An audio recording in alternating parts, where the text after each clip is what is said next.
पहले समय में गांव में न टेंट हाउस थे और न ही केटरिंग थी, तो बस सामाजिकता।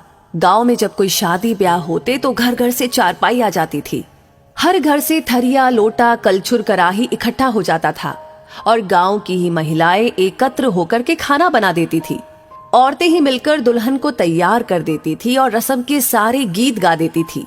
तब डीजे अनिल और डीजे सुनील जैसी चीजें नहीं होती थी और ना ही कोई ऑर्केस्ट्रा वाले फूहड़ गाने। गांव के सभी चौधरी टाइप के लोग पूरे दिन काम करने के लिए इकट्ठे रहते थे।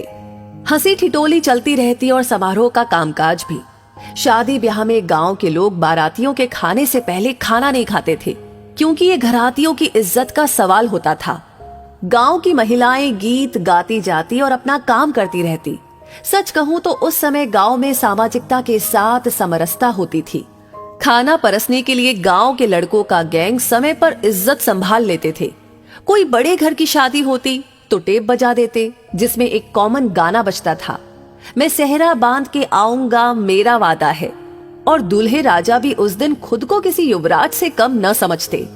दूल्हे के आसपास नाव हमेशा रहता।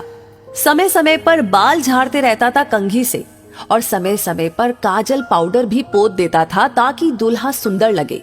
फिर दोबारा का चार होता। फिर शुरू होती पंडित जी की महाभारत, जो रात भर चलती रहती। फिर कोहबर होता और ये वो रस्म है जिसमें दूल्हा दुल्हन को अकेले में 2 मिनट बतियाने के लिए दिया जाता। लेकिन इतने कम समय में कोई क्या खाक बात कर पाता। सवेरे खिचड़ी में जम के गारी गाई जाती और यही वो रस्म है जिसमें दूल्हे राजा जेम्स बॉन्ड बन जाते। हम नहीं खाएंगे खिचड़ी। फिर उनको मनाने कन्या पक्ष के सब जगलर टाइप के लोग आते। अक्सर दूल्हे की सेटिंग अपने चाचा या दादा से पहले ही सेट रहती थी और उसी अनुसार आधा घंटा की पौन घंटा रिसियाने का क्रम चलता और उसी से दूल्हे के छोटे भाई सहबाला की भी भौकाल टाइट रहती। लगे हाथ वो भी कुछ न कुछ और लहा लेता। फिर एक जयघोष के साथ खिचड़ी के गोले से एक चावल का कण दूल्हे के होठों तक पहुंच जाता और एक विजयी मुस्कान के साथ वर और वधू पक्ष इसका आनंद लेते। उसके बाद अचर धरुवा, जिसमें दूल्हे का साक्षात्कार वधू पक्ष की महिलाओं से करवाया जाता और उस दौरान उसे विभिन्न उपहार प्राप्त होते, जो नगद और श्रृंगार की वस्तुओं के रूप में होते।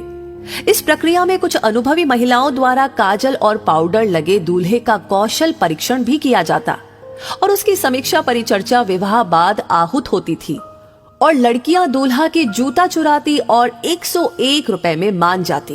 फिर गिने चुने बुजुर्गों द्वारा माड़ो यानी विवाह के कर्म कांड हेतु निर्मित अस्थायी छप्पर हिलाने की प्रक्रिया होती। वहां हम लोगों के बचपने का सबसे महत्वपूर्ण आनंद उसमें लगे लकड़ी के शुंगों यानी कि तोता को उखाड़कर प्राप्त होता था। और विदाई के समय नकद नारायण कड़ी कड़ी 10 रुपए की नोट, जो कहीं 20 रुपए तक होती थी, वो स्वर्गिक अनुभूति होती कि कह नहीं सकते।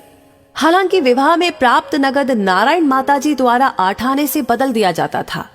आज की पीढ़ी उस वास्तविक आनंद से वंचित हो चुकी है जो आनंद विवाह का हम लोगों ने प्राप्त किया है। लोग बदलते जा रहे हैं, परंपरा भी बदलती चली जा रही है। आगे चलकर ये सब देखने को मिलेगा कि नहीं, वो विधाता जाने। लेकिन जो मजा उस समय में रहा, वो मजा अब धीरे धीरे विलुप्त हो रहा है।